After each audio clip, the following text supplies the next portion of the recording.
광야라는 제목으로 말씀 증거합니다.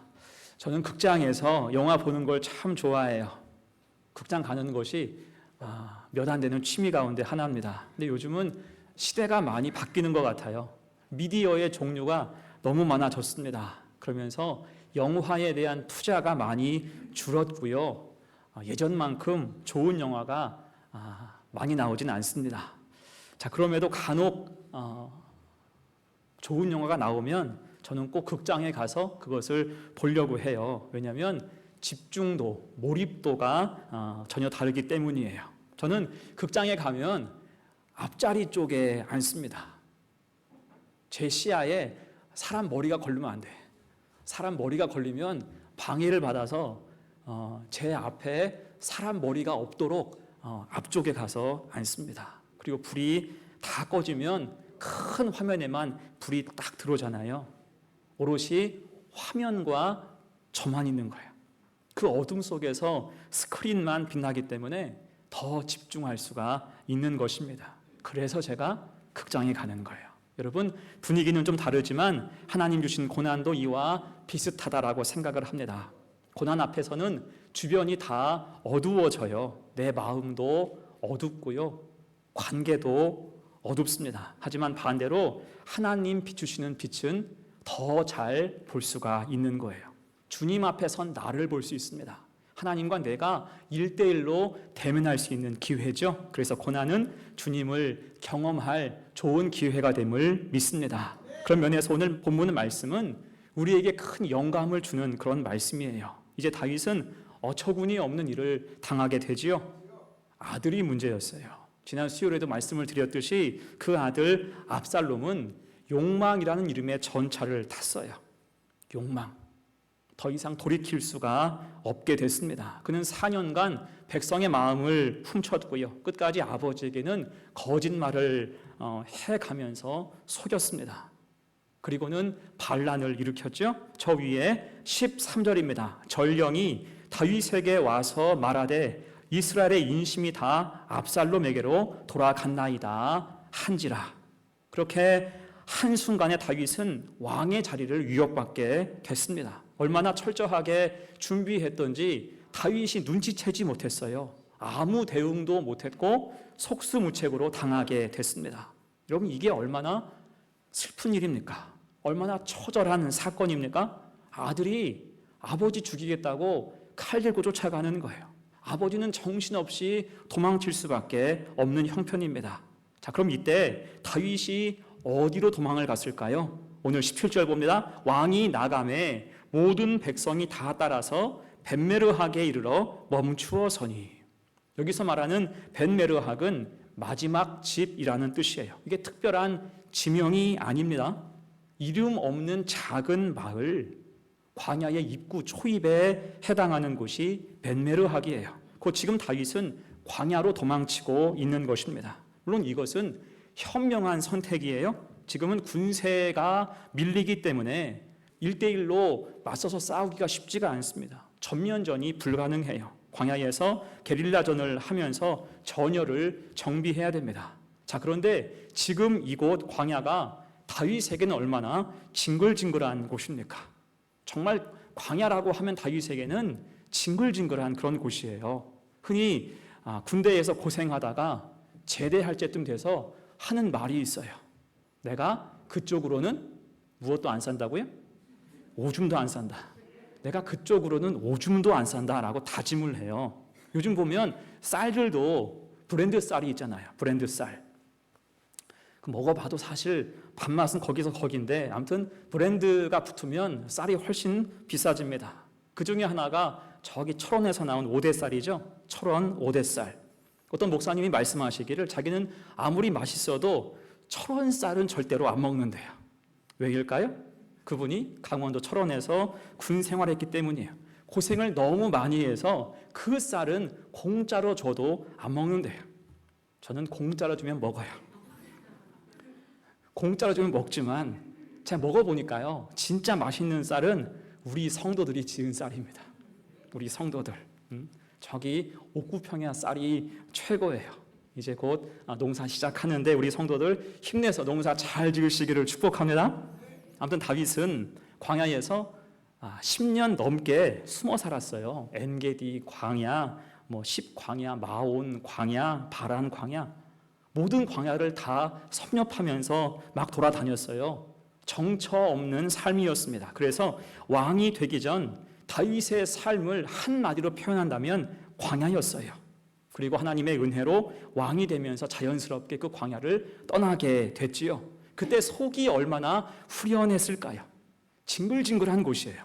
내가 여기 다시 오지 말아야지, 다시 보지 말자, 그런 마음이었을 것입니다. 그런데 본문에 이르러서 다시 광야, 원점으로 돌아온 셈이에요. 실망스러운 일이에요. 실제로도 실망했을 것입니다. 단순히 바라보면 이 광야라는 장소에 다시 돌아왔다는 것은 실패를 의미하기 때문입니다. 자, 그러나 다윗에게 이 광야는 그냥 세상에서 말하는 고난, 고생, 실패, 낙심을 의미하는 것만은 아니었습니다. 그곳은 그가 하나님을 가장 많이 체험한 곳이에요. 광야는 다윗이 하나님을 가장 많이 만난 곳이었습니다. 곧 그는 고난 뒤편에 계신 하나님을 확신하고 있었어요. 흔히 다윗의 정체성이라고 한다면 시편 23편을 꼽을 수가 있죠. 여호와는 나의 목자시니 내게 부족함이 없으리로다. 이것이 광야의 고백이에요.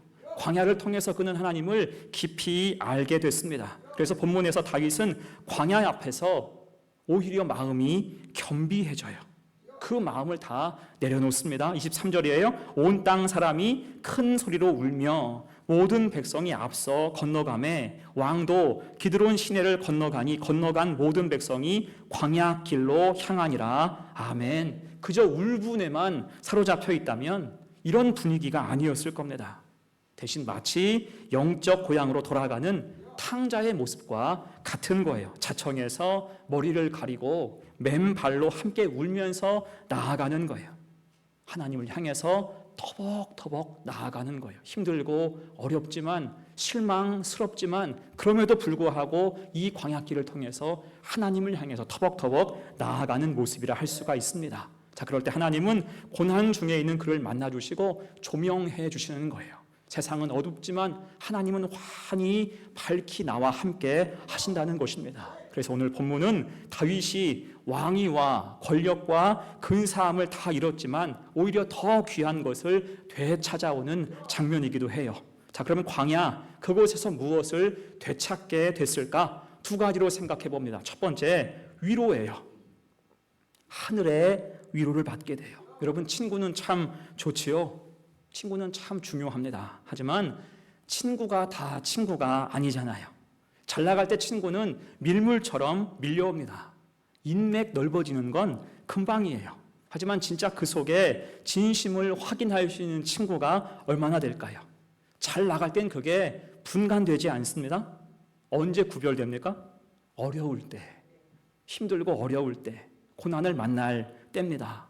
예전에 제가 안성에서 사역할 때 어떤 집사님이 계셨어요. 그분은 크게 사업을 하다가 갑작스럽게 위기를 겪게 됐습니다. 나중에는 다시 잘 회복했지만 그 어려운 시기를 지난 후에 함께 식사하는데 그런 말씀을 하십니다. 잘 나갈 때 주변에 사람들이 넘쳐났대요.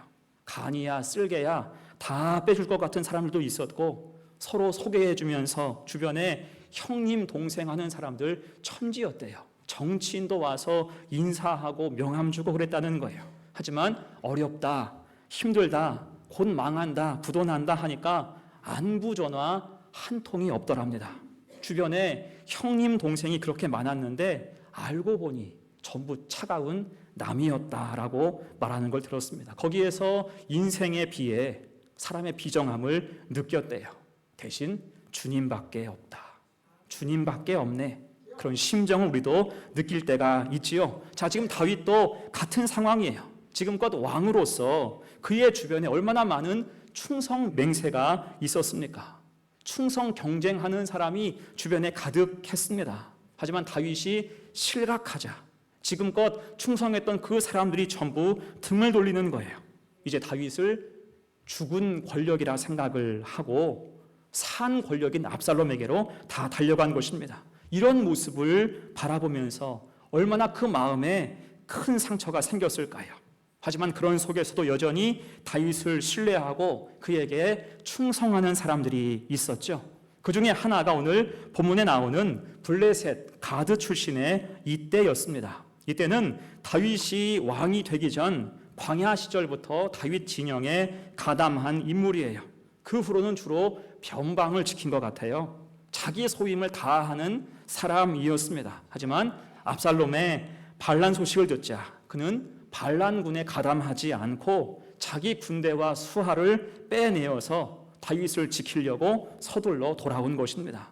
아마 본문에서 다윗도 이때를 오랜만에 만난 것 같아요. 이게 다윗이 그를 보니까 괜히 미안하죠. 변반만 떠돌았는데 이렇게 또 찾아와 주니 고맙기도 하지만 미안함이 앞섭니다. 19절로 20절이에요. 그때의 왕이 가드 사람 이때에게 이르되 어찌하여 너도 우리와 함께 가느냐? 너는 쫓겨난 나그네인이 돌아가서 왕과 함께 내 곳에 있으라. 너는 어제 왔고 나는 정처 없이 가니 오늘 어찌 너를 우리와 함께 떠돌아다니게 하리요? 너도 돌아가고 내 동포들도 데려가라. 은혜와 진리가 너와 함께 있기를 원하노라 하니라. 아멘. 한마디로 사서 고생하지 말라는 거예요. 지금까지 고생한 것만으로도 고맙고 충분하니 이제는 고향 땅으로 돌아가서 평안히 살라는 것입니다. 하지만 그 자리에서 이때가 어떻게 합니까? 손사래를 쳐요. 대신 충성을 맹세하고 그 믿음을 고백합니다. 21절이에요. 이때가 왕께 대답하여 이르되 여호와의 살아계심과 내 주 왕의 살아계심으로 맹세하옵나니 진실로 내 주 왕께서 어느 곳에 계시든지 사나 죽으나 종도 그곳에 있겠나이다. 아멘. 너무 멋있는 말이죠. 맹세하옵나니 사나 죽으나 함께 하겠나이다. 여러분, 이 고백은 루시 했던 고백과 비슷하죠. 어머니께서 가시는 곳에 나도 가고 어머니가 머무시는 곳에서 나도 머물겠나이다. 이 말에 시어머니 나오미가 위로받고 룻과 동행하게 되잖아요. 자, 마찬가지로 지금 이때의 말을 들은 다윗 마음이 어땠을까요? 위로가 있겠죠. 가득한 위로가 임합니다. 사실 이때는요, 가드 출신 곧 이방 블레셋 출신의 사람이에요. 대신 이때라는 이름 뜻은 하나님이 계신다, 하나님은 계신다, 그런 뜻이에요. 모름지기 그가 다윗에게 와서 하나님을 알고 믿으면서 계명한 것 같아요. 그리고 이제 그 이름대로 하나님이 계시니 기꺼이 고난의 길을 동행하고자 한 것입니다. 세상에 유불리가 아니라 자기 안위가 아니라 믿음으로 나아가고자 한 거예요. 그 모습을 볼 때 다윗이 얼마나 기쁘고 든든했을까요? 더 없는 위로를 받게 된 것입니다. 여러분, 이것이 하나님이 사람을 통해 주시는 위로예요. 사람을 통해 우리를 위로하실 때가 있습니다. 우리도 그런 것을 많이 경험하잖아요. 정말 힘들 때, 마음이 슬프고 어려울 때 하나님은 사람을 보내주세요. 그런 경험들 다 있지 않습니까? 우리 아버지가 돌아가신 지 이제 6년 됐는데 가끔은 아버지가 너무 그리울 때가 있어요. 지난주가 그랬어요. 노회가 열리면, 군산 노회가 열리면 제가 아버지 모시고 노회 갔던 기억이 나서 노회 현장에 가서 이렇게 생각해 보면 참 아버지가 그리워요. 그랬는데 어떻게 하나님이 아셨는지 아버지와 친했던 어떤 목사님을 만나게 하셨어요. 그분과 같이 식사하면서 제가 많이 위로를 받았습니다. 이렇게 하나님은요, 우리가 힘들 때 사람을 붙여주세요. 특히 믿는 사람을 우리에게 붙여주십니다. 그럼 왜 하필 믿는 사람을 붙여주실까요? 고난 중에는 우리 믿음이요, 덜렁거리기 때문이에요. 고난 중에는 우리 믿음이 흔들리기 때문입니다. 그 믿음을 놓치지 말라고 믿는 자를 붙여주시는 줄로 믿습니다. 위로해 주시는 거예요. 힘을 내게 하시는 겁니다. 이게 우리가 할 일이 무엇입니까? 하나님 주시는 위로를 받고 단지 위로가 끝이 아니라 그를 통해서 하나님을 만나야 하는 줄로 믿습니다. 그것이 다윗이 오늘 고난의 상황 속에서 얻은 축복이에요. 이때를 비롯해서 여전히 옆에서 충성을 다하며 함께 울고 고난을 자처하는 사람들을 통해서 위로받고 힘을 내는 거예요. 빼앗긴 게 많고 속상한 게 많고 억울한 게 많지만 그럼에도 하나님이 사람들을 보내주시사 힘내게 하시는 거죠. 고난 가운데 소망을 얻는 것입니다. 이것이 고난이 주는 유익이라 할 수가 있어요. 여러분 생각해 보십시오. 좋을 때, 잘 나갈 때, 잘 될 때, 그때 여러분에게 예수님은 어떤 분입니까? 별 의미 없이 느낄 때가 있어요. 크리스마스의 주인공 정도? 자, 그런데 정말 고난 중에, 어려움 속에서 홀로 있을 때, 힘들고 어려워서 눈물 날 때, 그때 만난 주님은 찬양 가사처럼 참 사랑이고 진리이고 생명되는 줄로 믿습니다. 그 고난을 통하여서 십자가 지신 예수님이 내 가슴에 들어오시는 거예요. 곧 고난 때문에 주님을 만나고 하나님을 경험할 수가 있는 것입니다. 그러면서 우리 믿음은 굳건해지고 깊어지고 찐해지는 거지요. 오늘 다윗이 그것을 광야 속에서 다시 느꼈듯이 우리도 고난 속에서 주시는 위로와 은혜를 통해서 진짜 위로자, 우리에게 참 사랑이고 진리이고 생명 되시는 주님을 만나 꽉 붙잡고 살아가는 우리 성도들 다 되시기를 간절히 축원합니다. 아멘. 두 번째예요. 광야에서 다윗이 되찾은 것 두 번째, 믿음의 허영심을 벗게 됩니다. 믿음의 허영심. 유명한 모파상의 목걸이라는 소설이 있습니다. 마틸드라는 여자가 남편과 같이 파티에 가고 싶어서 멋진 드레스를 샀어요. 그랬더니 목이 허전해. 목이 허전해. 근사한 목걸이가 있으면 참 좋을 텐데 목걸이가 없습니다. 그래서 부자 친구에게 빌려서 파티에 가요. 그렇게 신나게 즐기고 돌아오는 길에 마틸드는 돌연 외마디 비명을 지릅니다. 왜요? 목걸이가 없어졌거든. 아무리 찾아도 없습니다. 오가는 길 파티장까지 샅샅이 다 뒤져도 없어요. 어떡하지? 어렵게 빌린 목걸이라서 차마 잃어버렸다 말할 수가 없어서 똑같은 것을 36,000프랑 사채를 들여서 구입합니다. 그리고 아무 일이 없는 것처럼 친구에게 그것을 돌려줬어요. 그리고 나서 이제는 뼈 빠지게 그것을 갚아나가는 거예요. 그래서 이후 마틸드와 그의 남편은 사채를 갚기 위해서 죽도록 일을 해요. 그렇게 10년이 다 지났고 이제 빚은 다 청산을 했지만 그 세월 동안 아름답던 마틸드는 폭삭 늙어버렸습니다. 어찌나 고생했든지 폭삭 늙었어요. 그리고 어느 날 길을 가다가 그 목걸이를 빌렸던 친구를 우연히 만나게 됐습니다. 그는 마틸드의 얼굴을 보고 깜짝 놀라요. 너 왜 이렇게 됐어? 무슨 일이 있었어? 이제는 말할 수 있겠다 싶어서 10년 전 이야기를 하지요. 그때 목걸이를 잃어버려서 네 목걸이를 잃어버려서 그걸 새로 사고 그 빚을 갚느라 지금껏 고생하면서 살았단다. 자, 그러자 가만히 듣고 있던 친구가 충격적인 한마디를 하죠. 그거 가짜였는데. 그거 실은 500프랑짜리 가짜였는데. 이렇게 소설은 끝이 납니다. 여러분, 이 소설이 말하고자 하는 것이 무엇입니까? 인간의 허영심을 꼬집는 거예요. 진품과 가품도 확인하지 못하면서 떵떵거리는 것이 인간이라는 겁니다. 또 그 가짜를 놓고 평생을 허비하는 게 인생이라는 거예요. 의미가 있죠. 그만큼 요즘 현대인은 허영심, 허세가 있습니다. 허영심은 실제보다 더 크고 아름답게 보이고자 하는 마음이죠. 자기가 가진 것보다 더 많이 갖고 있는 것처럼 부풀리기를 좋아해요. 자기가 아는 것보다 더 많이 아는 것처럼 자랑하고 싶어 합니다. 없는데 있는 척해요. 자기 과거를 미화하고 부풀리기를 좋아합니다. 신앙도 그런 경향이 있어요. 여러분, 신앙생활의 기본적인 태도는 하나님 앞에 서는 거예요. 늘 기억하세요. 신앙의 기본은 하나님 앞에 내가 서 있는 거예요. 코람데오라고 하지요. 당연히 하나님 앞이니 그 모습에 행함과 진실함이 있어야 됩니다. 그런데 우리의 연약함은 하나님보다 자꾸 사람 앞에 서기를 원해요. 사람에게 잘 보이기를 원합니다. 인정받고 싶어 해요. 대신 그 순간부터 행함과 진실함은 흐릿해지고 사라지기가 쉬운 거지요. 어떤 이단 교주의 옷장에는 최고급 원단의 흰색 양복이 100벌이래요. 최고급 이태리 원단의 흰색 양복이 100벌. 하얀 백구두가 50켤레래요. 그는 집회 때마다 흰색 양복에 백구두를 신습니다. 여러분, 이게 무슨 심리일까요?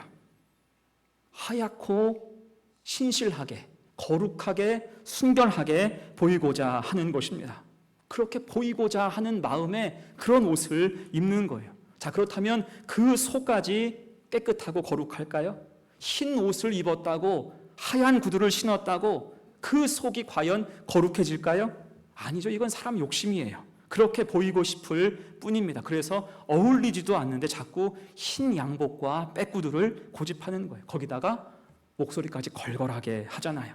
이런 것이 신앙의 허세, 허영심, 단지 연출하는 모습입니다. 하지만 여러분, 진실한 거룩은 결코 겉으로 드러난 그런 모습이 아닌 것을 기억하시기를 바랍니다. 다만 하나님 앞에서. 누구 앞에서요? 하나님 앞에서의 행함과 진실함이 거룩의 척도가 되는 것입니다. 그런 의미에서 다윗의 믿음도 언젠가부터 신앙의 허영심이 생겼어요. 스스로 그 믿음을 근사하다 여기는 것입니다. 나는 하나님이 인정하는 사람이다. 어깨에 힘이 들어가 있었어요. 하지만 오늘처럼 한순간에 광야로 내몰리니까 이제 어떻게 해요? 처량하게 울면서 하나님께 나아가는 거예요. 회개하고 돌이키면서 광야 길로 나아갈 수밖에 없었습니다. 자, 그럴 때 오늘 본문 보니까 인상적인 장면이 있어요. 사독과 아비아달이 법궤를 메고 지금 도망가는 다윗을 찾아옵니다. 24절이에요. 보라, 사독과 그와 함께한 모든 레위 사람도 하나님의 언약궤를 메어다가 하나님의 궤를 내려놓고 아비아달도 올라와서 모든 백성이 성에서 나오기를 기다리도다. 법궤 가지고 온 거예요. 여러분, 이것은 전황상 굉장히 중요한 순간입니다. 그들은 법궤를 지켜서 어렵게 다윗 앞으로 갖고 나왔어요. 곧 예루살렘과 모든 것은 다 빼앗겼어도 법궤가 현재 다윗에게 있다는 것은 중요한 반격의 실마리를 얻은 것과 같습니다. 이스라엘은요, 이게 신앙 공동체예요. 그래서 지금 이 법궤를 잘만 활용하면 훨씬 상황을 유리하게 이끌 수 있습니다. 선전과 선동이 쉽겠죠. 법궤가 우리에게 있으니 하나님은 우리 편이다. 정통성이 우리에게 있다. 하나님이 우리와 함께 하신다 주장할 수 있다는 거예요. 하지만 이를 받으면서 다윗이 뭐라고 해요? 어떻게 합니까? 고민하지 않고 돌려보내요. 25절 보세요. 왕이 사독에게 이르되 보라, 하나님의 궤를 성읍으로 도로 메어가라. 만일 내가 여호와 앞에서 은혜를 입으면 도로 나를 인도하사 내게 그 궤와 그 계신 데를 보이시리라. 아멘. 법궤를 그 자리에 돌려보내요. 그게 마땅하기 때문입니다. 또한 법궤는 하나님의 상징일 뿐 그 자체가 하나님은 아닌 거죠. 그 사사로이 법궤를 이용하는 것은 하나님 앞에서 불경이라는 거예요. 하나님을 함부로 이용하고자 하는 욕망이라는 것입니다. 그래서 대신 고백하죠. 다시 25절 하반절, 내가 여호와 앞에서 은혜를 입으면 도로 나를 인도하사 내게 그 궤와 그 계신 데를 보이시리라. 아멘. 하나님이 도와주시면 다시 법궤에 있는 것으로 내가 갈 것이다. 내가 돌아갈 수 있을 것이다. 법궤 끌고 나아가서 전쟁하고 선전하고 선동하는 것이 아니라 내가 온전히 주 앞에 서서 하나님의 뜻에 합당하게 나아갈 때 내가 다시 그곳으로 돌아갈 수 있을 것이다. 곧 하나님의 처분과 인도하심만을 따르겠다. 그러한 다짐이에요. 어떻습니까? 그에게 겸비함이 있죠. 곧 다윗은 이 고난을 통해서 그 믿음의 허영과 허세가 다 사라지는 거예요. 광야를 통해서 그 믿음이 온전해졌고 겸비함을 얻게 됐으며 행함과 진실함이 따르게 됐습니다. 그래서 시편 119편 71절 고백이 의미가 있어요. 같이 읽어요. 시작. 고난 당한 것이 내게 유익이라. 이로 말미암아 내가 주의 율례들을 배우게 되었나이다. 아멘. 고난, 광야를 통해서 주의 율례를 행함과 진실함으로 배우게 되었다는 것입니다. 여러분, 우리도 그렇습니다. 고난의 상황 속에서 우리 신앙이 겸비해지면 그 고난은 결코 고난으로 끝나지 않습니다. 그 고난이 은혜의 마중물이 되고 감춰진 축복이 되는 줄로 믿습니다. 모세처럼, 엘리야처럼, 그리고 다윗처럼 다시 믿음으로 일어설 수 있다는 거예요. 여러분, 그래서 혹시 여러분 가운데 고난 중에 있는 분이 계십니까? 깊이 돌아보며 내 속을 채웠던 교만과 허영심을 다 내어놓고 다시 말씀으로 가득 채워 나갈 때 빛이 임하는, 생명빛이 여러분을 조명하고 인도하는 그 역사를 체험하는 우리 성도들 되시기를 간절히 축원합니다. 아멘. 이제 말씀을 정리하고 마무리합니다. 자, 30절 보세요. 30절 같이 읽어요. 시작. 다윗이 감난 산길로 올라갈 때에 그의 머리를 그가 가리고 맨발로 울며 가고 그와 함께 가는 모든 백성들도 각각 자기 머리를 가리고 울며 올라가니라. 아멘. 자, 지금은 고난이 진행 중이에요. 고난이 진행 중에 있습니다. 하지만 이 고난이 영원합니까? 아니죠. 고난은 지나갑니다. 특별히 그 광야에서 고난 가운데 믿음 붙들고 나아갈 때 다윗은 다시 오늘 말씀처럼 위로를 얻게 됐고요. 믿음을 정비하게 됐고 겸비함을 회복하게 됩니다. 그럴 때 그 믿음이 하나님 역사를 부르게 되고 반격에 섬하게 될 수가 있는 거예요. 시편 30편 11절 말씀 같이 읽어요. 시작. 주께서 나의 슬픔이 변하여 내게 춤이 되게 하시며 나의 베옷을 벗기고 기쁨으로 띠띠우셨나이다. 아멘. 믿음이 우리의 삶을 바꿀 수가 있고 고난의 현장을 기쁨의 현장으로 바꾸는 권능이 있음을 믿습니다. 우리의 신앙도 그렇습니다. 고난은 삶 가운데 필연이에요. 우리 중에 고난 없는 자가 누가 있습니까? 고난은 시시각각 우리에게 밀려오기도 합니다. 하지만 그 앞에서 하나님을 보느냐, 세상을 보느냐, 그 믿음의 차이가 성도의 실력 차이가 된다는 거예요. 그래서 이 사순절에 내가 서 있는 곳이 광야임을 자처하면서 주님을 바라볼 때 그곳에서 주님을 만나고 더 깊은 은혜 받으면서 믿음으로 굳건히 일어서는 절제와 경건으로 주께 더 나아갈 수 있는 우리 성도들 다 되시기를 간절히 축원합니다. 아멘.